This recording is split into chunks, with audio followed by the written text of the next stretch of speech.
Welcome back to SoulBack. This is the R&B Podcast. Kyle here with Tom and Ed. What is going on, guys? What's up, players? What's up, guys? I'm still hype off that 112 appearance last week, man. That was dope. Man, that was a classic appearance. But I think this week we've got some new history to be made. Oh, yeah, Yes, we sir. do. Very excited. We're going to have Jazz, I guess, formerly of Dru Hill. It's still weird to say that, but he's going to be joining us on the podcast to talk about his new music, as well as the Dru Hill history. You guys excited for that one?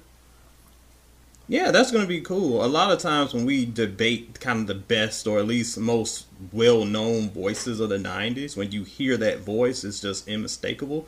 You just know who it is, and Jazz is one of those voices, like Latasha Scott, like Wanye, like Cisco even. Those voices that just immediately stand out and take over any track. Jazz is one of the more underrated and definitely more well-known voices. So it'd be cool to hear from my man and hear what he's up to in these days and times. Hey, these are the times. Good one, Ed. Yeah. Well, guys, let's get into some serious business here. I'm not sure if you guys read this, but Beyonce and Jay Z partnered up with a website. And basically, if you go towards a plant-based diet, you could possibly win lifetime tickets to Beyonce and Jay Z concerts. Tom, I know you've given up on everything. Are you going to give up on the chicken to go see Beyonce? For starters, what would I do with lifetime Beyonce and Jay Z tickets besides try to scalp them and sell them to Ed for overvalue? Oh, you could go see Jay Z and Beyonce. This is going to be one of those podcasts, ain't it? It's crazy that, I mean, I'm sure that Beehive are yaying and yassing and queening and everything else that they do over this joint player. But I'll tell you one thing, ain't nobody on this podcast going to take them up on that offer. I like my chicken. Let me be a black stereotype every once in a while. Give me my chicken. Can I ask a valid question? Who is monitoring if someone follows this strict diet? Like, what if you win the tickets, then you're eating chicken wings in the show? You know, like, are they going to escort you out? What happens?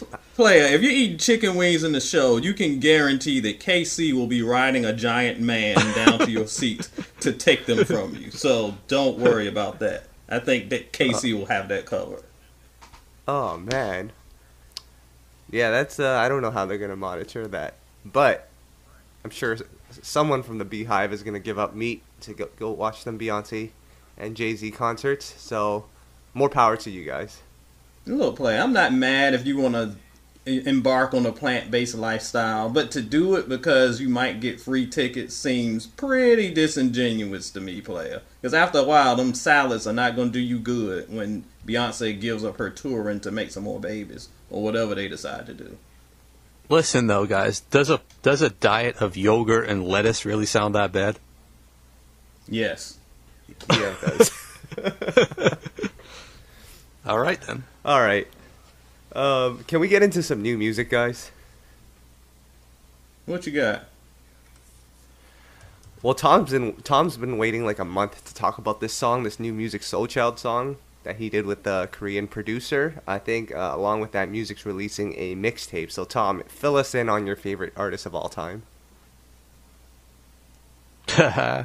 Well, yeah, right. He put out that song, which I sent to you guys immediately, and you all raved about it as well. So did our readers, actually. The response to that song was amazing.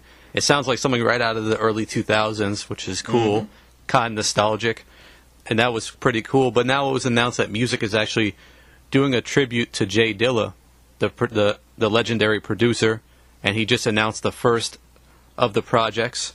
And I was reading the press release. I mean, this is a pretty unique project he's putting out. If I could just read this real quick. The 10-track mixtape includes covers from some of the most iconic musicians of our time, including Chaka Khan, Michael Jackson, Sade, Prince, Donny Hathaway, Stevie Wonder, Anita Baker, Aretha Franklin, Marvin Gaye, and Whitney Houston, infused with a J-Dilla sound. Can you even... That's kind of mind-blowing, Ed. I love it. A J-Dilla sound with all of that hooked up, player. That sounds like my type of music. I am very excited. It's a little ambitious. I mean, I'm unclear on if he is covering all of these songs or what's happening, but I want to see what's going to happen here. Yeah, I mean, that list is so exhaustive, it almost sounds like a freaking Wikipedia page and doesn't sound like, I mean, something that's even accomplishable. But yeah, if you have that type of mindset going into a project, even if it's just inspired by and not even sampled or covers or whatever, I think that's something, at least from me, man, that warms a brother's soul. So we will see, but there is a lot of promise coming out of this one. I think it's cool that we even have someone tributing J-Dilla in this day and age and still recognizing and celebrating his contributions to music. I mean, we can't just let these legacies die, so I think it's great to have these ongoing tributes. Yeah, and I was kind of on this a little bit early, and excuse me, Kyle, if I'm jumping the gun a little bit, but this week we lost kind of one of R&B's more unsung voices, James Ingram, and not that it annoyed me because he passed and a lot of fans were talking about, oh, how great he was and I remember these songs and this and that. But I get so annoyed in 2019 when we are on this wave of, if you aren't releasing current music, we write you off as a has-been, or you fell off, or you're irrelevant, and this and that. I wrote about Ludacris earlier this week on the Soul and Stereo site. And he's another artist that people, oh, he's irrelevant. Oh, he's not as good as Future, or whatever. When we don't celebrate our legends until after they're gone, we do them a great disservice. J-Dilla is one of the greatest producers of all time, no question. And I don't know if he received a lot of the accolades that he should have when he was with us. Now, after he left, oh, he's the greatest. But, man, y'all gotta get these flowers to these legends while they're here. 100%, Ed. 100%. I'm with you. Can we talk about some more new music, guys? What do we got? Well, Tom's client, VanJess, released a new song. Oh, my goodness. Guys. Tom was going nuts over this song. Tom? I mean, it's like you hear something like this. I don't know. If you guys don't know what they're talking about, I originally heard from our friend Zeppelin about this group VanJess, and I checked them out. And they have a real 90s vibe, something that's kind of throwback. We don't really hear that from younger artists. So I checked them out, and they're dope. I just asked Kyle and Ed to listen to them, and suddenly I was their manager, just because I recommended them. That's funny how that works, right? That is not how it happened. All of a sudden, out of nowhere, you became the biggest VanJess supporter. And we're like, where is this coming from? But I won't hate on VanJess because I love them, and their album was one of the best of last year. I featured it on my site. It's in my top 50 of the year. But Playa, this remix, is the remix to Addicted. Now, a lot of people get on your boy because they say, oh, Ed, you don't like anything. Everything you say is okay or trash. Well, yes. But when I take a time to say, look, this is fire, you need to drop what you're doing and listen, that's what I'm saying about this track. I have not heard something so 90s in probably a year and a half. It is straight up 1995 Video Soul remix. Go listen to this remix of VanJess So Addicted. It is incredible. I think it's cool that, a lot of times we hear 90s inspired stuff, or people will say, yeah, this was inspired by the 90s, and it really doesn't sound like it. But this actually pays great homage to it, and I thought it was really cool to hear. It gave me that feel that I felt back then. So, hey, maybe my group VanJess will keep blowing up, and I'll make some decent money off them guys. I won't have to do this crappy podcast anymore. Well, oh, man.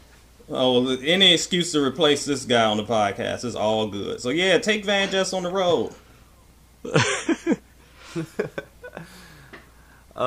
Some more new music, guys. Summer Walker, new artist, making some buzz right now. Summer Walker released her new EP, Clear. And let me tell you about this one. It's a lot different than her last project that came out. Tom, I know you listened to it, Ed, you as well. The first project was a little more of that trap soul that everyone else is doing, that Bryson Tiller sound. This new EP, Clear, it's like acoustic, jazzy R&B. That, I did not expect that. I didn't either. And I must say I liked it. I didn't love it. It's Summer has it's kind of this tendency, and we're saying this a lot from artists of this generation, where I feel like the songs are just too short. Like they're missing something. It's like they put together 75% of the song and they're just like, okay, it's good. Next. There are so many tracks that start out good and it just feels like just something else could have put it over the hump from good to great. And this project is very promising. I like a lot of the direction, but it shows that she has more. And I wish that she could get a mentor or someone who could just take her stuff to the next level, because there's a lot of promise with Summer. But when I'm hearing it's good, it's just not great. And I think she has a little bit of greatness in her. I'm curious to get your take on it, Kyle. How do you think of her as an artist? Yeah, I mean, pretty much the same thing as Ed. I remember listening to her last project that came out, and every song was like a minute 45 or like 2 minutes and 22, and it's like, it's definitely a good vibe, but it's not, it feels like it's missing something, like Ed says. Like if you had a bridge or maybe even another hook, it might help, but what we get is what we get. And it's funny, I actually watched an interview with her recently. Tom, I believe you had told us that our friend Zeppelin had been trying to get her on his Millenniums in Music feature, but was turned down because she was still doing media training. Well, I actually went and finally found an interview with Summer, and I can see why she needs media training. She's very much an introvert, like a super introvert. Didn't really seem too comfortable talking to the host, but it's kind of cool that that's her personality, but she's able to put it in the music and have people learn about her that way. So I thought that was kind of cool. Yep. So another song that came out, our good friend Daron Jones. I know we had 112 on the podcast last week, and that caused a huge uproar on social media. Ed, did you see that with Slim going off on everyone in caps? I think I missed that. I saw Mike debating a little bit about whether Room 112 was a classic or not, which I thought was hilarious, because I'm like, it's his album. He can think what he wants. But no, I missed what Slim's outburst, apparently.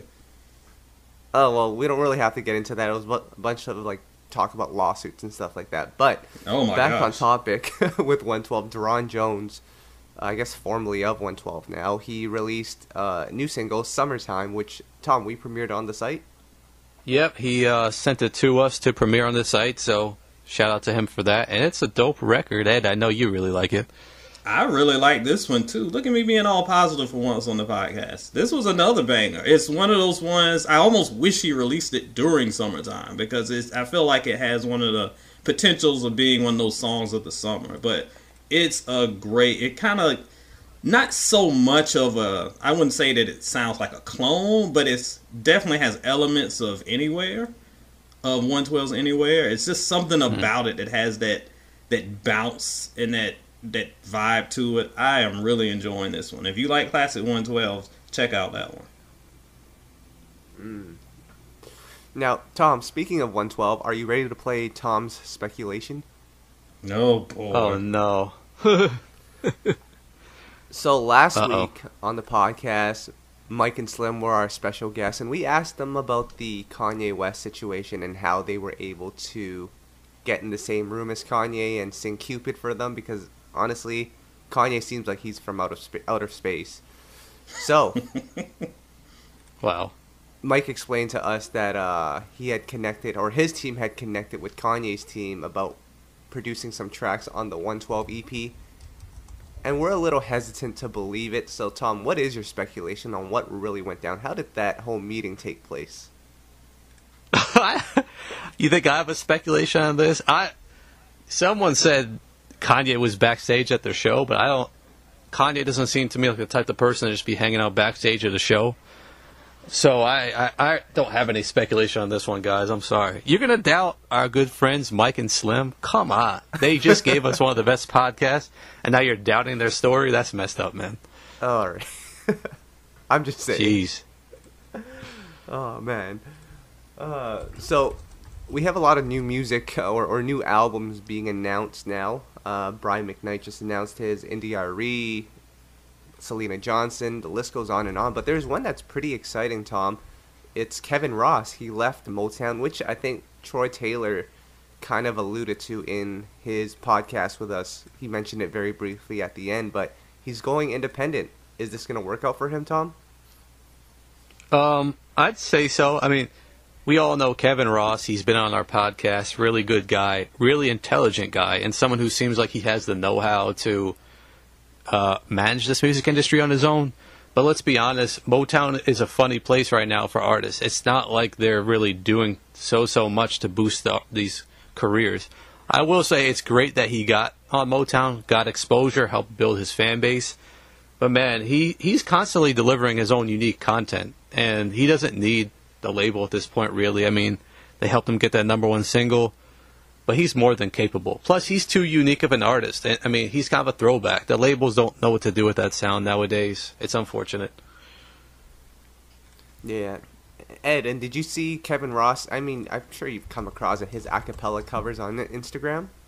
Of course, a lot of them, if you stop by the Soul and Stereo Cypher on Facebook, a lot of those readers have been posting those, and they are a good time. The dude is just bursting with talent, y'all. And he's one of those artists that kind of frustrates me because he's so good. And when we are when there's so many fans, and I know we've gone over this before, when there's so many fans whining about, oh, it's no good R&B, and there are artists like Kevin out here that are just doing incredible things that are just going completely under the radar. It's kind of frustrating because I'm like, man, this dude should be a much wider name than he is. So hopefully he can reach that level because, again, like I said, talent is oozing from him. Mm-hmm. So, guys, without further ado, let's get into Jazz. He's joining us on the podcast now. We try to bring in a special guest every week, someone that's brought soul back, someone that's contributed to the genre, and I think we have someone really special today. We've been trying to hunt him down for a minute. Tom, who's our special guest? I'm excited about today's guest. First off, one of the best vocalists in R&B, someone who, as part of Dru Hill, has really solidified, that legacy of making quality music over the years. He's a solo artist now. We featured his single last year as part of our top 100 songs of the year. We really like that and excited about what he's got coming next. Glad to welcome Jazz to the show. Welcome, Jazz. Oh, man, thanks for having me, guys. Before we talk about your solo career a bit, just wanted to hear from you on, everyone knows you from Dru Hill. Just tell us about where you currently stand with the group. Right now, I've just been venturing into just a stage where I'm focusing on a few more of my own solo endeavors as well. Over the years, I've been working on some things off and on. I cut some material a while back. I put something out with I did like a record with Jill Scott. They put that on the Rush Hour 2 soundtrack. I did a few things on some soundtracks, but lately I've been focusing on getting some other material, solo material together, as well as writing down, hitting that pen and that pad with a bunch of different ideas, some entrepreneur ideas as well, man. Just looking to expand. You had the single last year, All This Love. We loved it, like I mentioned. Had it in our countdown, best songs of the year. Tell us a little bit about that song, because it really brought us that 90s feel, that nostalgic feel, but still kind of kept that signature jazz sound to it. Right, yeah. Well, it was definitely a pleasure to hear, everyone really taking to the song as much as they have so far. And it was basically the vibe for me, it just felt like, it felt like a feel-good record, you know what I'm saying? And it just flowed real well, man. I could tell you, like, when the first time I even heard the track, I think I finished the song in like 10 minutes, man, maybe like 10 to 20 minutes. I had written everything out pretty much.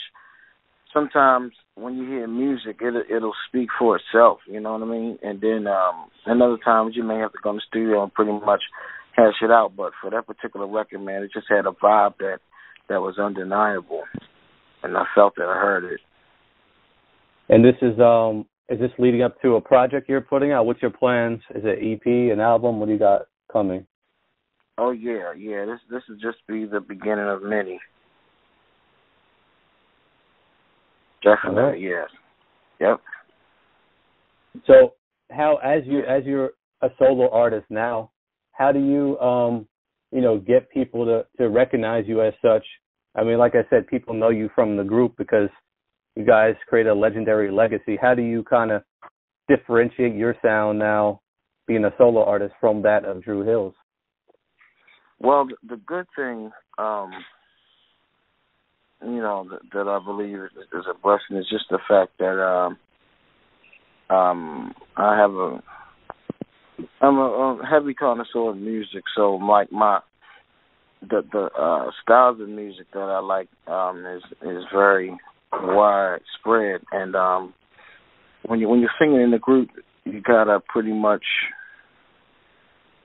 pick an area to hold down, almost like when you're playing on a team or something, pretty much pick an area that you're gonna hold down, and I think that area is what people know for me as far as singing in Dru Hill. But when it comes to you doing a solo project, you have the opportunity to open up and do all the other things that all the other, and display all the other talents that you have in different as far as I'm concerned, in different directions, which all come together, and it kind of like brings everybody into my world, into jazz's world, So when it comes to the differentiation of sound and all that, and it's not on purpose. It's just going in and just being creative.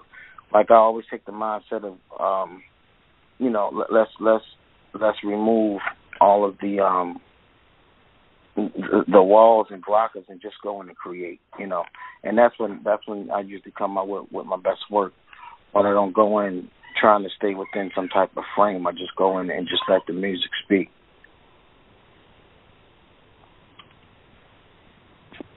For sure. So, Jazz, I was just looking, at the Dru Hill debut album. I just got to point out, and we talk about it so much on the podcast, that transition from April Showers to All Alone, that's one of the best 1-2 punches of all time. I'm going to put that out there. And, of course, you had a huge contribution to writing those records.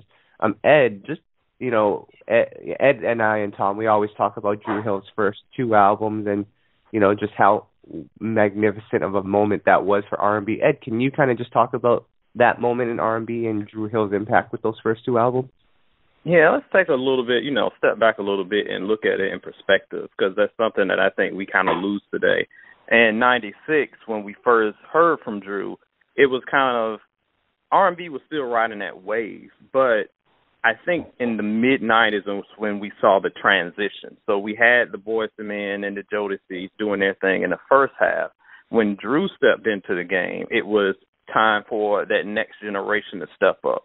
And we saw the evolution. You could see elements of Jodeci. You could see elements of Boyz II Men. And you could see elements, even going back to New Edition in that debut album. And then when those singles started to hit, from Tell Me, In My Bed, 5 Steps, Never Make a Promise, boom, boom, boom, boom, boom, number one after number one after number one, you could see that legacy just like carry on. So, Jazz, my question to you is, how did y'all take a little bit from those legends when you started crafting that first album? I think most of the influence came during our creative stage of putting the group together and singing cover songs, and making them our own for performances. And that's when the influences from the other groups really started to impact.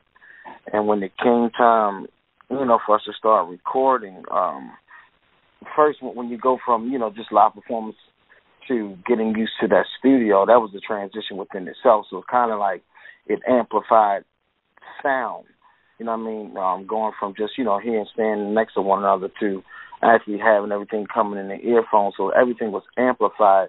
So then it went from the influences from everybody else to perfecting, what was coming out. You know what I'm saying? So I'm gonna say like you said, definitely Boyz II Men, definitely Jodeci, in various different influences from school. A lot of us went, did a lot of musical things in school, and then a lot of things came from, the gospel come from church as well. So, and everything kind of blended together, man, and I think it was a unique presentation coming from a new group. We wasn't too much like one side or too much like the other side. It was like its unique blend was something different to add to the marketplace. Chaz, you brought up a good point about getting influences from the church, the choir, and school. I remember when we had Stokely on a few months ago, he was concerned that music just isn't being focused in schools as it used to be, and it could have its a detriment to the genre overall. And we see some artists today, Daniel Caesar, for instance, who is someone who's gospelly trained. Do you think that in 2019 R&B that we're missing something with the lack of kind of educational programs regarding music, and maybe artists not having that background in the gospel church to hone your vocals and really learn how to perform? Absolutely. I think just the presence of any type of environment that allows you to, and I'm going to say, venture off into the world of sound is essential, because that it's almost like, let's say you might look at and I'm not saying that people are, I'm not saying, I don't want to take training too far, but let's say you're training, you got a pet dog, you want to train and do this and do that. According to the way that you, give different things and give different things to the dog, that's going to determine how well the dog kind of, operates when it comes around different people, when it comes around children, things of that nature. So when you take a child and you start, introducing them to sound, because sound is universal, music is universal. A lot of times music is the soundtrack to a lot of different things, and it's also medicine for whatever occasion there is. So when you start at a young age and you give the opportunity to venture off into sound, not only just sound, just art, period, you allow the opportunity to really, for the person to really become one with themselves and explore different, I'm gonna say, different levels of oneness. You know what I'm saying? Different levels of being. You know what I mean? And I think it adds intelligence. It adds calmness. You know what I'm saying? It adds I'm having a lack of words right now, but it just it broadens the mind and broadens the spectrum, then versus, just, hashing out with the book thing and I guess if you really look at different age groups, different generations and all, man, and you kind of like gauge, I'm gonna say the aggression level for one. If you gauge the aggression level, you'll see the difference, because the presence, I believe, is everything. And I think Stokely is right. Like, the more, everybody kind of pays attention to that and try to make an effort to bring it back, I believe it makes a difference. I truly believe it makes a hell of a difference. Yeah. All right, let me ask you this, Jazz, and then we can chime in around the table. I know many people widely consider Dru Hill's first two albums classics. So, first part, which Dru Hill albums do you consider classics? And then I guess, what is your favorite song on each of those first two albums? I believe that, well, all of them I think are classics and is right, but I think the most favorable album for me is the second album.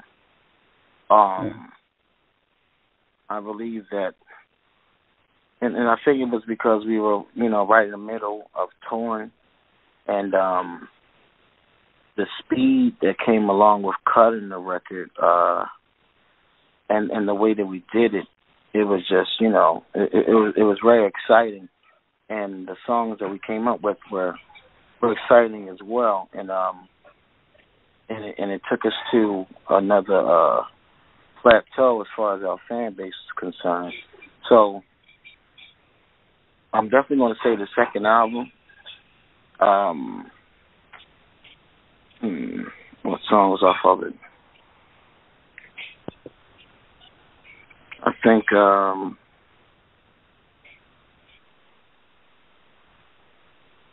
How Deep Is Your Love for me is great.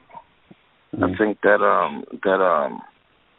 Diane Warren song, man, I always thought that should have been a single. Yes, I agree there. That's a sad song. No, that's the jam. What Do I Do With the Love? I believe that would have taken it to another plateau. You know what I'm saying? Yes. But that's not to take away from any of the other songs, though, man. I think all of them are great within their own right. What about Kyle and Ed? What do you guys think? Huh? Man, y'all, it's like trying to pick my favorite child. Y'all putting me on. I think, and I've talked about this before, I think the first album is 5-star classic. The second album comes close, but I prefer the first. Oh, best songs though. Now, first thing that pops in my mind off the first album is April Showers, but I can do that whole album. Share My World, of course. I'm a Keith Sweat stan, so I'm gonna go with that one. Second album, I love that Jazz pointed out What Do I Do With a Love, because that is so underrated. I mean, Beauty probably is the first thing that pops to my mind, but that whole second half, I mean, starting from I'm Wondering and going all the way down, like pretty much you cannot go wrong. So I'll say Beauty, but I'll do What Do I Do With the Love just because y'all slept on that.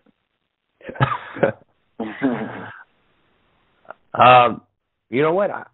My sentiments are probably exactly like Ed's. I think the first one is amazing from top to bottom. I think the second one, it might not be my favorite Dru Hill album, but I think it was the most important Dru Hill album because on the debut, they were an R&B group. They were singing. They were doing what everyone else was doing. And then I remember on the second album, when their single came out, they were hanging out with Jackie Chan. They were doing the whole Rush Hour soundtrack. So that was a big moment for Dru Hill. And on that second one, I would probably say Beauty. Or, of course, These Are the Times with Babyface. That's one of my favorites as well. Right. I would just chime in about the second album, Enter the Dru, that it had 4 singles: How Deep Is Your Love, These Are the Times, Beauty, You Are Everything. That might have been of an album that had 4 singles, like the strongest 4 singles from an album that I can remember. Like, first off, albums didn't even have 4 singles. Second off, these were like 4 bona fide classics to me. So that's what stands out to me from Enter the Dru. I don't know if you guys agree with that or not, but man, that I'll always remember that because it was like 4 back to back, no doubt. Oh, no doubt. And I remember maybe a few months ago on the Soul and Stereo site on Facebook, we were talking about this album, and I was going back and listening to it. But the thing that really makes that second album stand out to me, and it's something that hurts a lot of albums these days, is just the album cuts, man, those deep cuts. That's what makes a solid album when it's just more than the singles. Because there are some albums, yeah, you got 4 hot singles, and then you got 6 songs that you don't care about. You just skip between them. But when you have the singles, and that's just an appetizer for them full-fledged meals, once you get to track number 14, 15, 16, that's the mark of a good album. And I think that's what we're missing today. Yeah. It's that energy and that time put in, man. I remember, back then cats used to make interludes and stuff for the album. The album had an ambiance feeling to it. You know what I'm saying? Mm-hmm. And that's what made the appreciation of the album even exist. You know what I mean? And you're right. But once again, that's that creativity. That's going in, taking away all the blockers, and say, let's create. And that's when the mind starts. You know what I'm saying? And that's when you freely start coming up with different things, and it's fun and it's adventurous. And there you go with a masterpiece versus you're pressured and you're just going to go up. We just need 2-3 singles and that's it. And so, you know what I'm saying? Then, you know, you got to take that pressure away, man, and just go in and create something great. And, you know, something that's going to stick around, that people going to love, that people going to be able to relate to and use it in their lives, man. Because I'm telling you, one of the greatest things is to, you know, have the chance just to speak to different people and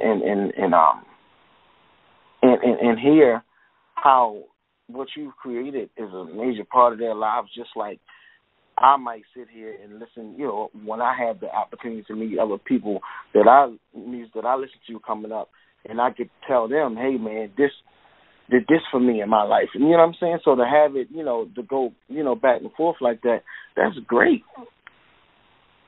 Yeah, absolutely.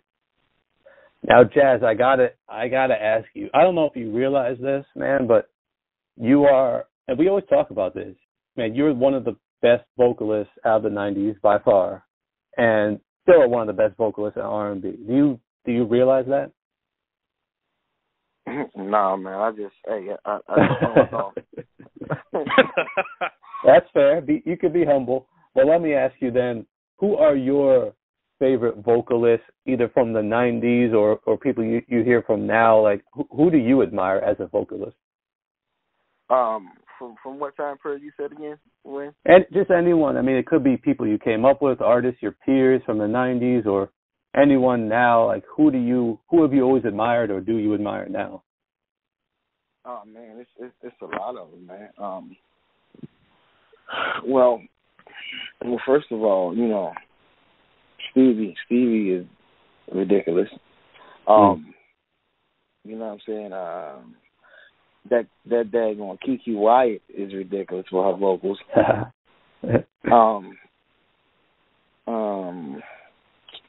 Man, I mean, it's a lot of them. You got, you know, Juan, yeah. I mean, you got, of course, the groups that we grew up listening to. You know what I'm saying? And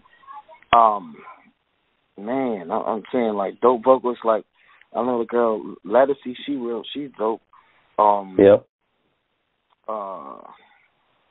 me see another. I believe that like Jay Moss, his vocals I believe is dope. Man, it's a whole list of them, man. It's you know, sometimes somebody might ask you, like, sing something, your mind go blank, you can't think. Well, y'all probably sing. So, like, some questions, somebody usually with some questions, you be like, duh. But, yeah. Cool. So, Jazz, let's talk about some fun R&B facts. We've had a couple of guests on the podcast, and you've been mentioned a couple of times. Carvin and Ivan, the producers, said that you originally sang Halfcrazy by Musiq Soulchild. You recorded that song first? Yep. I just remember it was a dope record, and I was like, I used to spend a lot of time, you know, like Philly is second home for me. I spend a lot of time up there, especially when I'm, you know, Carvin, Ivan, Dre and Vidal, and like that whole squad. So, you know, Musiq Soulchild, Flores, everybody, we're all around each other a lot. And you know, when we sat down with music and we did Halfcrazy. But my version was a little more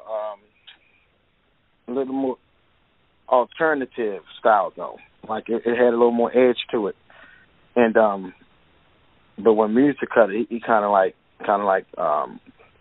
buffed it over into like more of a R&B style. But mine was like R&B alternative. It was edgy. But man, the record was dope though. Wow. That's what's up. That's what's up though. That they even told y'all that, you know, that's what's up. Yeah. Man, I gotta hear that Jazz version. Wow. Jazz, how'd you let that slip through your fingers, man? That became a huge hit for music. I already know, man. Don't even remind me. It took me, you know how long it took me to get over that? Oh, man. That's funny. And then another fun R&B fact, we had Case on here a couple of months ago, and you're singing background on Conversate, aren't you? Yep. I sat in there with him working on that song. So there you have it. So what other fun R&B facts do you have to share for us?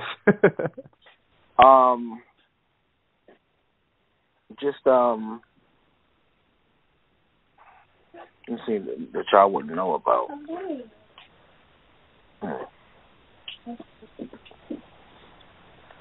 I don't know. Jazz, let me ask you something, actually, because we just had 112 on the show last week, and we learned that Kelly Price is one of the best cooks ever. I don't know if I know you've worked with her before. Have you tried her cooking? Oh, yeah. No, I haven't. She hasn't cooked nothing for me just yet. But no, okay. That's another dope vocalist, yeah. But no, she hasn't cooked anything for me just yet. You see, I said. Oh, man. See, that, we heard about her last week. Yeah. Oh, man.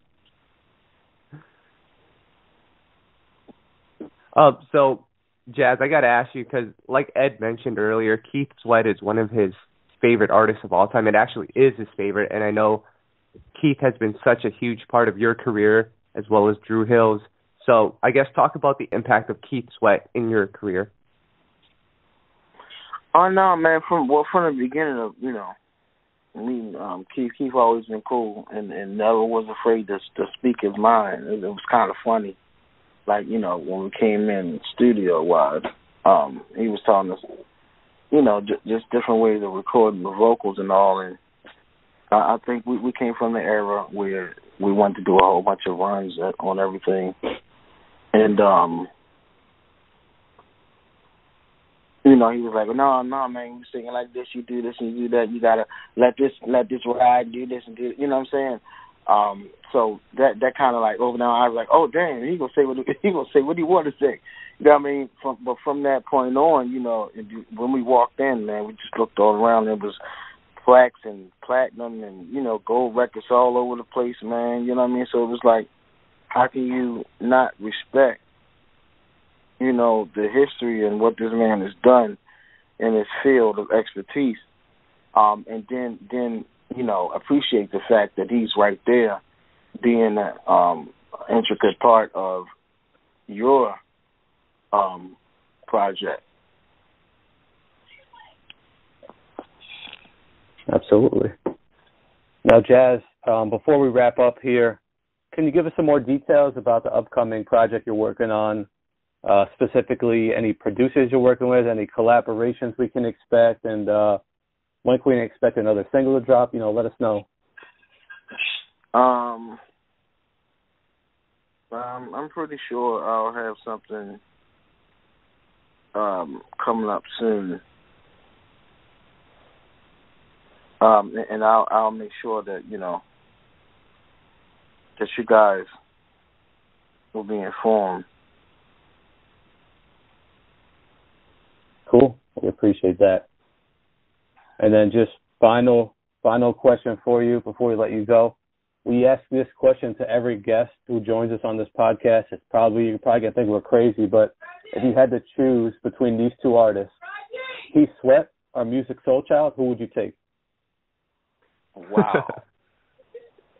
Wow. And so you can't make your own record. You gotta choose one or the other. Yeah, I know it's hard,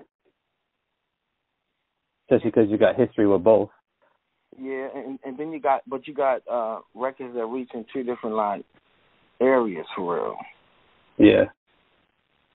You know what I'm saying? I don't know why they matched them up, man. It seemed like you would do something, you would kind of figure out something that's in, the same area and then choose the best in that area. But both of them kind of pretty much hold their own in their lanes for real. Yeah. Yeah. It's a tough one. Yeah, I don't know about that one. Y'all, I'm going to have to come back to you on that one real quick. Fair enough. All right, Jazz, before we let you go, anything you'd like to add? Huh? Anything you would like to add before we let you go?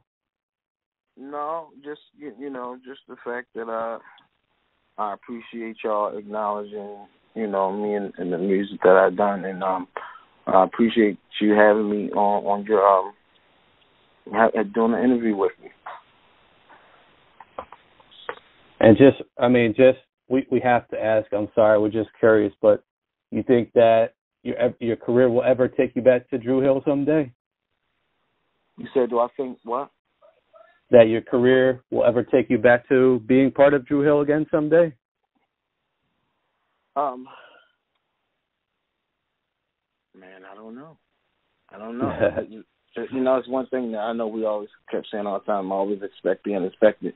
And I guess that's when you're looking at life period, like they said, like my man said, and like I said, life is like a box of chocolates. You never know what you're going to get, so we never know. Right. You know what I'm saying?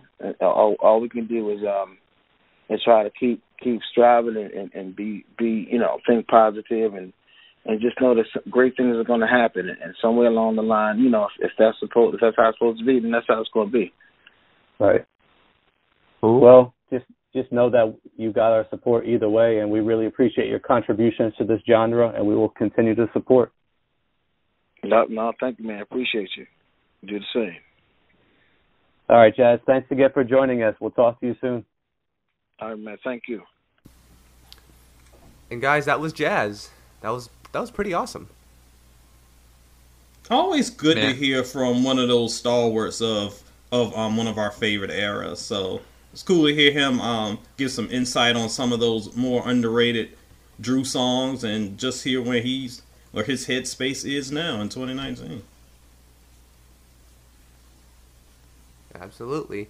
Tom, Ed, are you guys ready for the Playa Please Award? Always. So, because we've been gone for a minute with doing these Playa Pleases, last week we had a whole hour with 112, and we completely missed out on the Playa Please, and the week before we just didn't really have anything. I have so much today that we're going to have to narrow it down, so I'm just going to throw out a couple of topics, and I just want to hear your reaction, and then we'll get into the real Playa Pleases. Are you guys ready? Yep. So, Tom, very exciting news. Suge Knight's son claims that Tupac is back in the studio. Are you ready for a new Tupac album? Oh, boy. Why are we giving this guy more headlines? Keep it moving, please. Please keep it moving. My God. I wouldn't be opposed to a new Tupac album. I would be opposed to a new Tupac album. Oh, my God. Imagine him trapping on a song. Now, I don't know if Tupac is back in the studio, quote unquote, means if they dug up more unreleased junk. And even that, and let's be real, it's common knowledge, I am not the biggest Pac fan. I think he's the most overrated human being on the history of planet Earth. So, you get mad, you know what to do. Go to E.T. Bowser on Twitter, yell at me there, I'll yell at you back. Anyway, if they're going to dig up more unreleased and unfinished tracks, man, just let it be. Let it be. If you want to listen to Pac, go listen to stuff when he was alive recording. Stop poking at the corpse. Ed, can you stop using the term dig up? I'm getting visions of them actually digging him up and bringing his corpse to the studio. They really probably would. Just, I don't know if he's in a... I think they said they cremated him. I don't know. But it would not surprise me if they have a box of ashes up there and just put it in front of a microphone. That's how bad we've gotten. Man, just put them in a blender and blend them back to life. Oh my God. Love it. Anyway, Tory Lanez, rapper / singer, claims that he is the king of hip hop. Tom, Ed? I'm not gonna be able to make it through these Playa Please. I have no energy for the level of ridiculousness that we have gotten. In 2019, you know what we do? We don't even put out records anymore. We just go on Twitter, say the dumbest stuff possible so we can become trending topics. And once we become a trending topic, we think we've somehow excelled. But it's so stupid because you're in the headlines for, a half a day? And then you're forgotten and you're a meme? But this is where we are. I dare anybody to name 5 Tory Lanez songs. I thought he was a singer. He is both, quotation marks around both, because he does neither well. Okay, I'm getting bored of these player pleases. Can I chime in with one real quick? I know we got a lot, but I have to share this one. So we posted a clip of our Travis Cherry podcast on Instagram when he talked about a vocalist he was disappointed with going trendy. And I'm not going to name this guy. He is a supporter of what we do, but he mentioned how Tank's newer stuff is really reminiscent of his original music. He's like, it's pretty much a great something. I don't know exactly what he said, but are you kidding me? Does this guy have you cotton heard in his ears? his older stuff? Like, that doesn't make any sense. It's the complete opposite of his older stuff. What? Exactly. I don't even understand. I was just so baffled.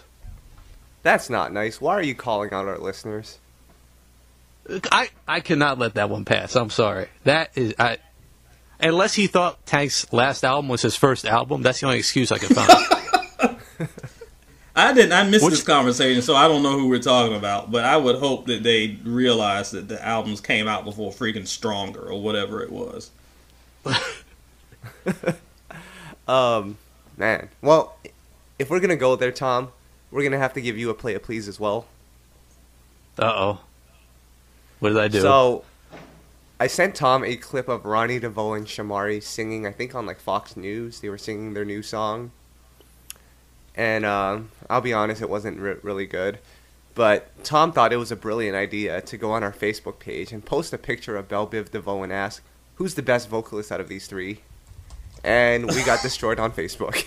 Oh my gosh. Now that I did see, Facebook and Instagram. I thought it was just a conversation starter, but people were really, really serious about this one. Which is kind of weird. I just thought Tom was being Tom on that one. Well, people don't have a sense of humor. Yeah, I mean, come on. People were at my doorstep trying to freaking drag me in the street. People don't have a sense of humor in this day and age. This is 2019. It was clearly a joke. I mean, social media is so weird. Like, it's 1 minute everybody's joking, and then the next minute you have to take everything deadly serious. And because they're typed out words, people don't understand context. So everyone just gets in their feelings and makes up context. Oh, how was that even an insult? Stressing me out today. Was that even an insult? I don't. Oh my goodness. No, man, it wasn't an insult. I thought you were just joking because we talked about it just offline before you posted it because you asked me about it and it was just kind of like haha, and then you made it a post and everybody thought you were legitimately asking. And I got tarred and feathered here in the streets of New York City, guys.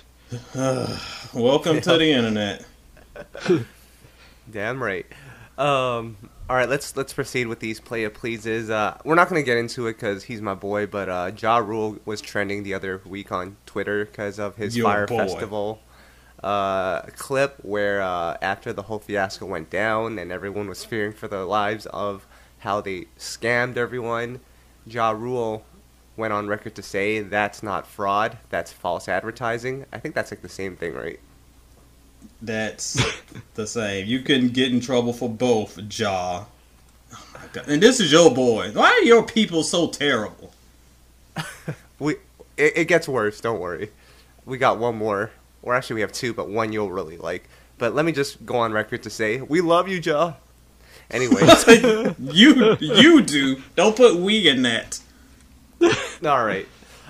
Did you guys hear about Ariana Grande and her new song? Maybe. Boy. Refresh the player's mind. The song 7 Rings. It's like a trap record, and everyone was calling her out for cultural appropriation.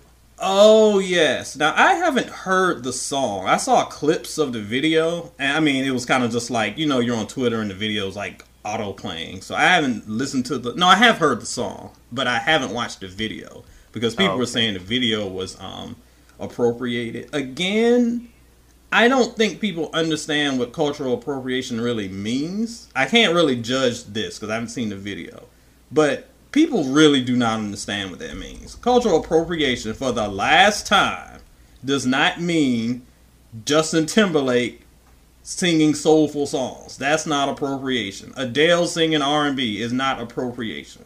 Appropriation is when you take a culture and you make financial gain off of it just because. Miley Cyrus is a cultural appropriator. Justin Timberlake was inspired by R&B. Miley Cyrus went from whatever she was doing to this fake B-girl around the block doing trap stuff. And then when she finished doing that, said, oh, well, that was just a phase in my life. I'm not doing that anymore. Then she went back to her normal stuff. Now she's going back to trap stuff because that's when she made her most money. That is cultural appropriation. You are using a culture to financially gain. You're putting a culture on like a costume and taking it off when you're around your other friends. That's appropriation. Just because you like R&B or you like trap does not mean you're an appropriator. I can't speak on Ariana Grande, but please get your facts straight before you run and write your think pieces on Twitter, because you're making my stomach hurt. Wow, that was not where I was trying to go with that one, but thank you for that, Ed. It had to be said, dog. Well, I'm sorry. We're not done yet. Hold on, hold on. I have another quick one. I have another quick one. Can I? Well, we're still on Ariana. Okay. Go ahead. I forgot about this thing. Go ahead. Well, while we're on the topic of it, Tom, how many tattoos do you have? I think 19. Actually, it's about to be 20. Because I'm about to get a tattoo dedicated to Lil Maverick in the coming days. Really? I didn't know that. Breaking news on the podcast. Yes, sir. Well, look at that. Well, hopefully your tattoo is not as big of an epic fail as Ariana's. So, Ed, we were talking about this 7 Rings song. She went on ahead and got 7 rings tatted on her hand in Japanese. But then the Japanese fans called her out on it and said, that doesn't say 7 rings. You actually tattooed yourself, and it says barbecue grill. Yes, I heard about this. A coworker was telling me about this. I haven't seen the tattoo. All I've seen is everybody screaming about the appropriation video, so to speak. But yes, that is hilarious. And that's why y'all should not be... If you don't understand a culture, Playa, back up off of it. Because just because you put 2 symbols together does not mean what you think it means. Kanji is complicated. And then, Tom, she went to her tutor and said, how do I fix this? The tutor gave her some advice. For some reason, she did not listen. And she added new things to the tattoo. And now her hand says Japanese barbecue finger. Finger licking good, guys. Oh, my God. Oh, we need to do better. You beat me, Tom, too. what do you have for us? So, it's kind of news, but we could cover it next time. But Casey announced he has a new album. And just to show you how people don't even take the time to read anymore, I wrote, Casey of Casey and JoJo and Jodeci has a new album coming out. Stay tuned. Someone responded, nice, I was waiting for a new Casey and JoJo album. What? Me too. But what did you not? It's like they don't even read the whole statement. They just see Casey and JoJo a new album in the sentence and don't even read the whole thing. Well, that goes. Yes, players, they don't read. They saw Casey, JoJo new album and then ran to the comments. You didn't bother to read the sentence. It was one sentence. Y'all can read one sentence. I don't know what's going on, guys. Oh, and speaking of that post, there was one where hashtag went wrong. Someone wrote, and JoJo is also releasing an album, hashtag, but you didn't hear it from me. I'm like, yes, I did. You wrote it. It's in the comments. You posted it. What do you mean? Oh, my goodness. All right. Let's get back on topic. There's one more that we have to talk about, and Tom, you might want to grab like your lemonade and just sit back, because I think Ed's going to go off on this. And Ed, you know where I'm going with this. Do I? I don't know. Cousin Chris Brown. What'd he do now? You know what he did. Well, let's give you some backstory. So he was in Paris, France, shooting a music video. He got accused of rape, which is like the worst thing you can be accused of. Luckily and expectedly, Chris Brown was found innocent because he is a good human being and a model citizen. And then a day later, he was seen rocking a t-shirt that said, "That bitch lying," and now he's selling that shirt on his website. Ed, will you be purchasing one of these for Christmas? Oh my gosh. I had totally forgotten about this. I think we were going to mention it during last week's podcast, and then we got tied up and I forgot all about it. So now my blood pressure is about to go through the roof again. Yeah, everybody just sit back on this one because I'm about to go off.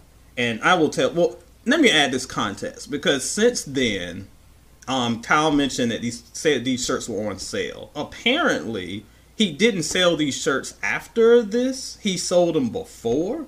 So he already had like these shirts because some other B was lying at some other point. I don't understand. But he did, and Kyle backed me up on this. I think he did at least Instagram that B is lying or something insane like that. Yep. Let me get a sip before I start spitting my vomit, because I am so pissed about this stuff. And let me tell you, boy, why I'm pissed. Because before these allegations came out, the internet did what the internet always does, and they threw dude in the electric chair just because of the allegations. Now, of course, the allegations have since been debunked, but back then, the time he was accused of this, everybody was like, throw him under jail. And I was the one defending Cousin Chris for once, saying that it was wrong, because even though he has this history of disrespecting women, history of violence, history of being human garbage, I chilled because there were no facts. And like we were just saying, on the internet, people love to jump to conclusions. But when we holler about no one can change and no one can get a second chance, and it's funny that we say that, because the same people saying that no one is worthy of a second chance, I think everybody listening to this podcast has a whole bunch of Skeletors in their closet. And if we looked at your browser history, we give you 15 years in jail. Still, I gave my boy a chance to be on the right side of history. But what does he do? Comes out with this stupid t-shirt disrespecting women. And that's why I'm mad. Because I'm mad that all of these Cousin Chris apologists who are constantly making excuses for him and constantly saying y'all picking on him and constantly saying the Rihanna stuff is old, the reason why we're upset is because you constantly disrespect women. You can say that the charges are false without disrespecting women. And that's the problem with this. If you are saying, what was it? The Rihanna stuff. When that comes out and people are like 10 years, let's put it in this context. Let's put it like this. 10 years from now, 2009, let's say, 2019. The Rihanna stuff happened in 2009. This is 2019. 10 years from now, when they do the expose on Lifetime on Cousin Chris, like they did R. Kelly, you know what people are going to say? Why didn't y'all cancel Cousin Chris back in 2019 when we knew he was doing this and that? We didn't, because he was hot in the streets. And we hand wave anything away. Just like people say now. How did y'all let R. Kelly do all of that stuff in 2000? Because he was hot in the streets. So we hand waved it away. If you are really serious about being as woke as you claim, it's time y'all stop making excuses for your favorites and call them out when they're doing trash. Not when they fell off and it's more convenient for you to do trash. I like Cousin Chris. I like some of Cousin Chris's songs from 2005. I'll put it like that. My wife cannot listen to him because she's like, I cannot listen to someone who every time I hear his voice reminds me that he's disrespectful to women. So whether or not he did this rape thing or not, and the charges have been debunked, he still walks around each and every day disrespecting the same women who run to his defense. So when we have a discussion 10 years from now about why did we do nothing about Chris Brown, just look in the mirror, because y'all the reason why. Speak up and stop letting these artists wild out on you. It's ridiculous. I'm done. Wow. Ed, there's only one thing I want to know, Ed. If Cousin Chris showed up to the Bowser family reunion with that shirt on, which wrestling move would you do on him? I was thinking like power bomb or something, or a suplex. I don't know. Yeah, I would give him the diamond cutter through the picnic table. Oh, gee. Wow. Speaking of picnic and good food, I'm just reading right now. Apparently, 1.38 billion chicken wings will be eaten during the Super Bowl on Sunday. Are you guys hungry or what? It's, you know what's crazy? I was thinking up here what I wanted for lunch, and I was like, I think I want some wings. And now you just confirmed that. I'm having wings for lunch. I think I'd eat chicken wings every single day. Boneless though. I can't mess with the bones, guys. You know that. It's a little bit too messy for me. It gets stuck in your teeth. I mean, I seen this one couple using forks once to eat bone chicken wings. I think that's the right way to go. Save all that mess. What? It's especially if you're on a date, man. You can't be just digging in and getting all that sauce on your face and your hands. I'll agree with you there, player. When you're on a date or when you're at like a work lunch or something, like you can't be eating freaking flats and like digging through the bones there. But listen, if it's the Bowser family reunion and cousin Chris is kind of taking them out on the stretcher because I done threw them through a table, I'm gonna get me a few wings and eat them proudly. Wow, there you go. And then lastly, because Tom, I think this can somehow relate to R&B in a way, and you'll be very excited about this. So. As you know, Costco's rotisserie chicken, it's priced at $5. Listen, that's the best value you can get in the marketplace today for a meal. I'm just saying. Well, they get it from their supplier, who I think is like trying to increase the price of those chickens, and that's gonna cause Costco to lose money. So what they've done instead of having to answer to these suppliers, they're going to invest $440 million into their own chicken farm to escape this monopoly. R&B needs to take notes. I mean, I guess that's better than Tyson, who had to recall 120,000 pounds of chicken nuggets because there was rubber and wood found in them. Exactly. Yes, I saw that. And I was like, who still eats chicken nuggets? I haven't had a chicken nugget since they were debuting new Dru Hill songs, probably on BET. It's been a minute. I mean, the way things are going, wood being in chicken, no more Costco free-range chickens, we might as well just go vegan and get those concert tickets, guys. That's what I'm saying. Can you eat Sour Patch Kids and still be vegan? Because then maybe we can talk. No. You can't? No, you can't because I know this because my family have vegans. I believe there's gelatin in those, which is not vegan. Well, so I'll just be a disgusting carnivore then. I mean, you can. I mentioned yogurt earlier. I don't even think you can eat yogurt. Actually, it's an animal product, so you're pretty much just stuck with the lettuce, and that's it. Man, I guess let me just go cut the grass and eat the grass clippings. That's about all as I can. Ugh. Y'all can keep your little raggedy tickets. I don't want to go. Well, before we get out of here, I just read on Reddit that indeed Sour Patch Kids are not vegan, and I don't know who eats these because I don't really like them, but Swedish Fish, they're not vegan either. I like Swedish Fish. They're kind of like the plain version of Sour Patch Kids. Take the sour off and then you got them. They'll do. Not my favorite, but they'll do. And there you have it. I guess we're out of here. Oh, actually, you know what? Let's find out what's going on with us individually before we leave. So, Ed, what's going on with SoulandStereo.com? Yes, it was a good week for Soul and Stereo. As I mentioned a little earlier, we had a retrospective of the R&B great James Ingram. I know some of our name might not ring a bell for some of our younger listeners who kind of 90s babies, but us 80 babies, we remember him because he was everywhere. 2 Grammys, a bunch of number ones. His songs were like on everything, that Fievel movie, General Hospital. Of course, the classic Quincy song, Secret Garden. He was one of those voices on that. So, a legend in R&B, so we take a moment to look at him. Also, we looked at one of hip-hop's more, in 2019, underrated artists, Ludacris. We went back and ranked his entire discography and got some good conversation going about how his legacy, while he was one of the biggest of his era, is kind of forgotten now. And I still say that he's a lot more talented than he gets credit for. He's not just a jokester. He's actually very talented. So check out Soul and Stereo for a couple of retrospectives on those two.